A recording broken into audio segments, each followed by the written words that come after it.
tanaman pembawa sial atau membuat kemalangan bagi penghuni rumah.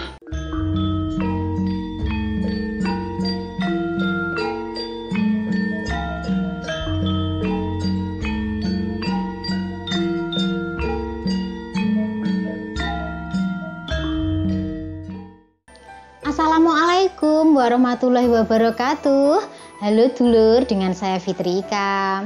Senang sekali saya bisa menemani waktu luang Anda berbagi informasi dan wawasan seputar primbon Jawa. Terima kasih untuk teman-teman yang selalu menyimak video-video saya. Mudah-mudahan apa yang saya sampaikan ini bisa bermanfaat untuk kalian semua, dan tentunya kita semua mudah-mudahan selalu dalam perlindungan Allah Subhanahu wa Ta'ala. Di video kali ini saya akan membahas tentang tanaman pembawa sial atau membuat kemalangan bagi penghuni rumah. Nah, ini tidak baik ya. Karena tanaman ini disukai oleh bangsa makhluk halus. Bukannya tidak boleh ditanam ya, tapi untuk penempatannya itu sebaiknya tidak di depan rumah, karena kalau di depan rumah ini kalau menurut orang Jawa ini gak elok, tidak baik ya, karena ini akan berdampak pada aura rumah tersebut. Nah, sebenarnya semua tanaman itu bagus karena yo ciptaane Gusti Allah ki kabeh apik, tapi dalam primbon Jawa maupun adat menurut mbah-mbah biyen kuwi ojo nandur tanduran ning ngarep omah sing disenengi karo bangsa konoan. Nah, tanaman apa saja itu? Yang pertama itu adalah pohon beringin. Alasannya pohon beringin ini adalah tempat kesukaan jin. Walaupun pohon beringin ini rindang ya, sejuk ya. Pohon beringin kalau malam hari dia itu menyerap oksigen dan mengeluarkan karbon dioksida. Sedangkan kita manusia itu tetap menghirup oksigen. Nah, lek bengi kuwi ngeses nek gene ngisore wit beringin ini berbahaya, kita bisa pingsan. Nah, itu kalau secara ilmiahnya. Kalau secara adat Jawa ini karena alasannya dia disukai sebagai tempat jin sehingga akan mempengaruhi aura rumah tersebut. Kemudian yang kedua itu adalah pohon bambu.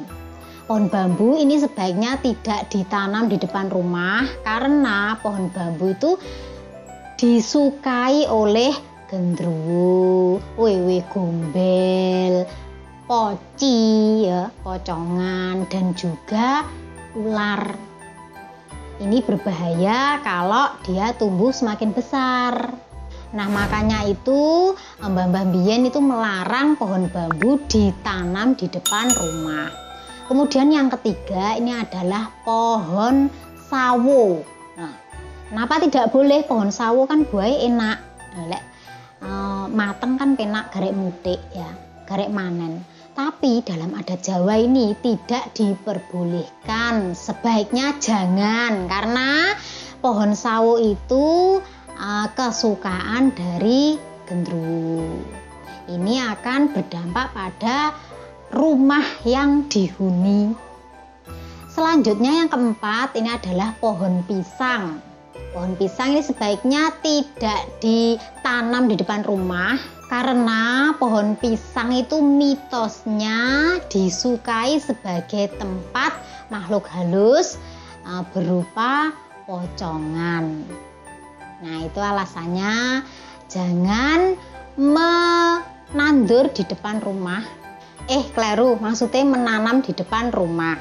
Kemudian yang kelima ini adalah pohon asam Jawa.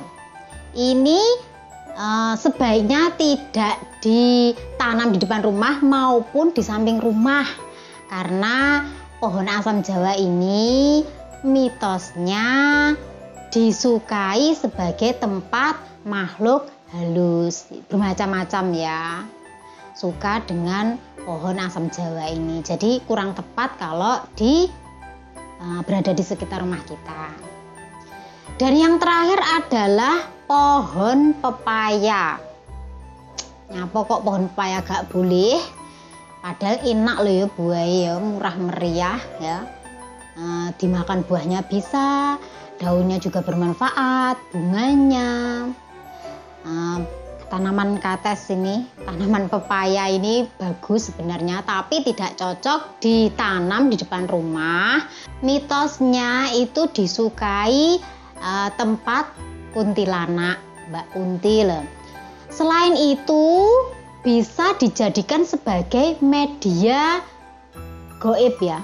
Misalnya ada orang yang akan mengguna-guna maupun mau menyantet, itu kalau di depan rumahnya ada pohon pepaya, itu bisa sebagai sarana sehingga mempengaruhi rumah tersebut, auranya ini menjadi aura negatif.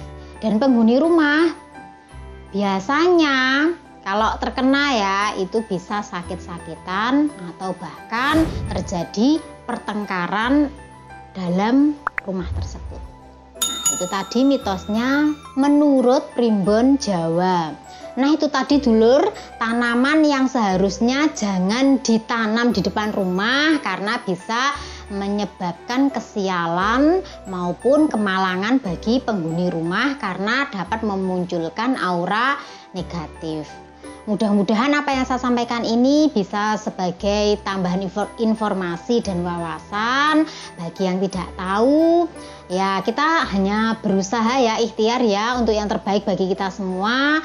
Tetap percaya dan yakin bahwa Tuhan selalu melindungi kita kalau kitanya selalu mendekatkan diri kepadanya.